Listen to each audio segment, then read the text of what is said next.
exactly the same if you are using a plaquette style, like a ATC guide, or you are using a gree-gree. Sound good? Mm-hmm. Good. Is our belay tool, just as before. The only difference is we're gonna need a third hand. Okay, everybody has something like this. If you do not, or if you ever lose yours, a single length can also work exactly the same.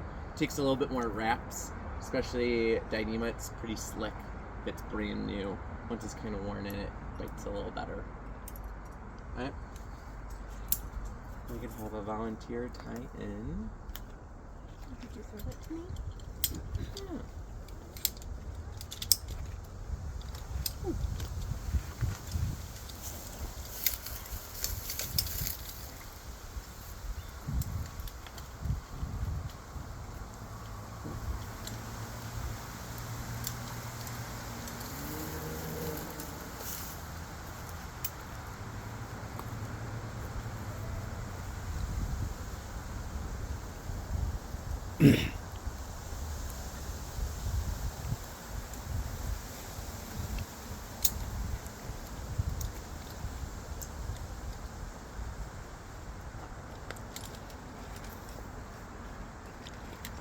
Good.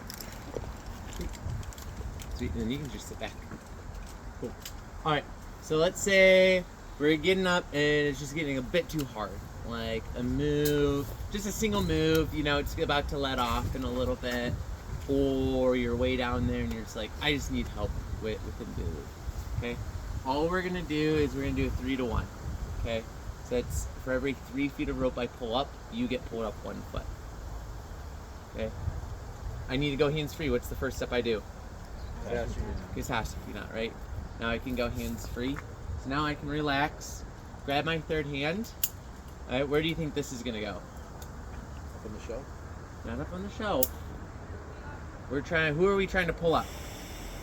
The climber, right? So we should put it on the climber's side, okay? What does everybody use as their like standard friction hitch? Clem heist? Auto block or Okay, auto block will not work for this because auto block cannot hold body weight. Okay, so use a prusik if you're gonna do something. Okay, what do you use? I honestly have no idea. Okay, that's okay. What I do is a Clem heist. With that is you have to know what direction you are pulling.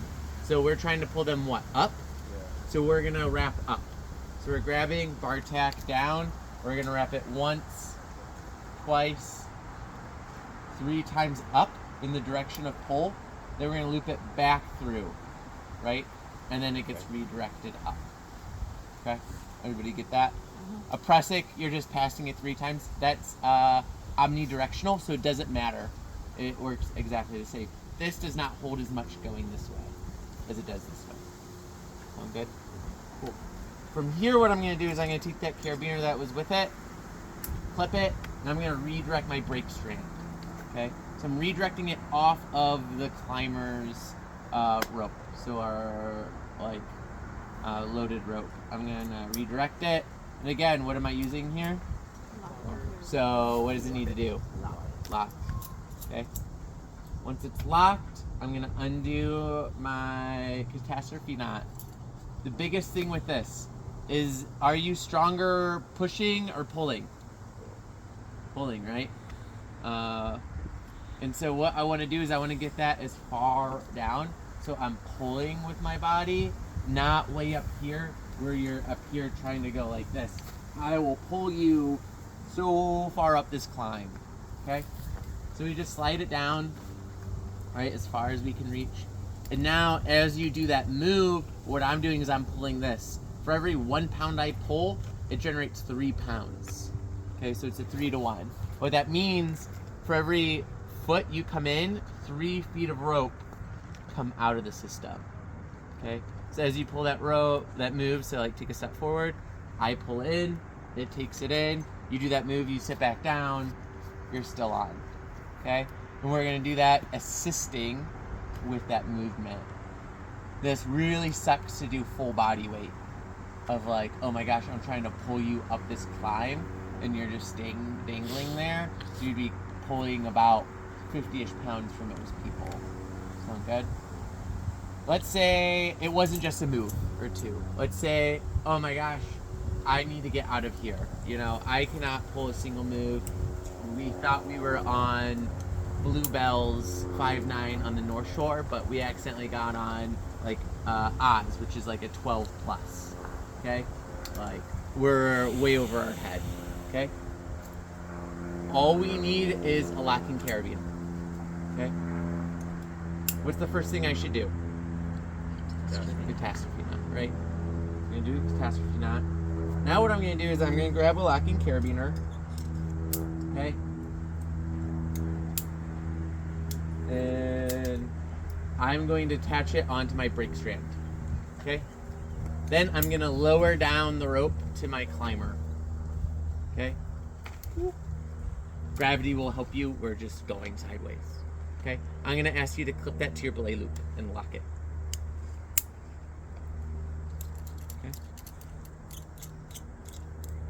Once we're here, I'm gonna undo my catastrophe knot. Then I'm gonna signal to them what rope they should pull. If they pull on this rope, does it do anything? No. If they pull on the rope I'm about to pull, what's that gonna do? Opposite, right? What I want them to do is I want them to pull on the original brake strand. They're gonna be pulling down, I'm gonna be pulling up. Okay, so I'm gonna go, you see this rope? Cool, you're gonna grab that. When I say pull, you're also gonna pull. And now it's still a 3-to-1. They're just now my pressic, right? They're that redirect. And so now I'm not gonna have to move it back down whenever I need to. But also, it's my strength and their strength.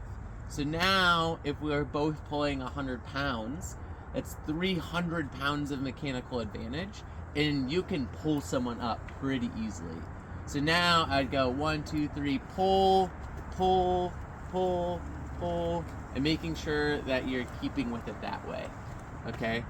A lot of times people get really comfortable and they're like, okay, go, and they just start running with it.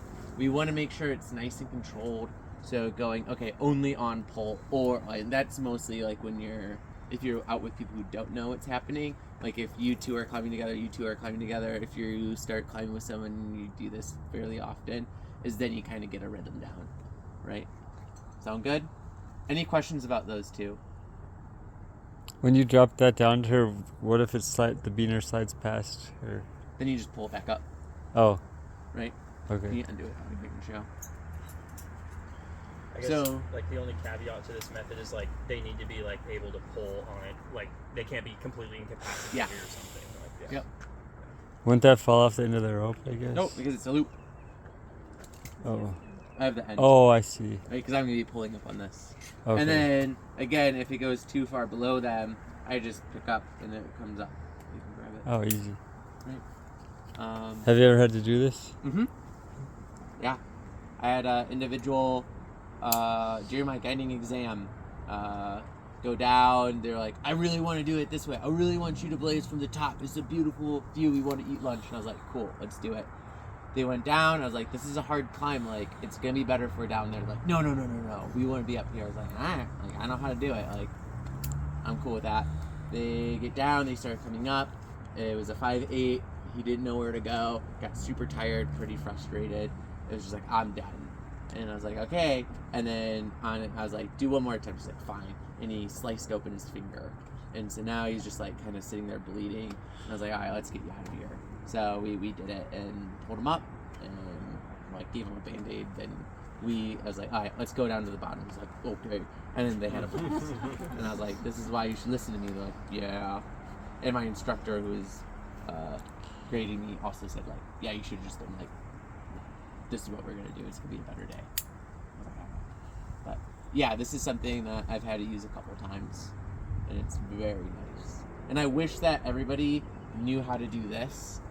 These two, and this is all the rescues we're gonna learn. Because right now, as long as they're not completely incapacitated, and even with that, we can do the 3-to-1 haul and get them up, right? The biggest thing with the 3-to-1 assist, that second one where the climber's assisting, is how much rope do I need? Like double the length. We need triple, Triple. right? Because we have the one line up, one line down, one line back up. So that's where having a nice long rope is super nice, because then we can be like, okay, it's a 100-foot climb. I need like 100 meters, or yeah, yep. Which no climb in Minnesota is 100 feet. Like if you have a 60 or 70, you're gonna be fine, as long as you're able to make it up a couple feet. Sound good? All right, let's just all hop on. It's exactly the same with the tube style. Okay. When the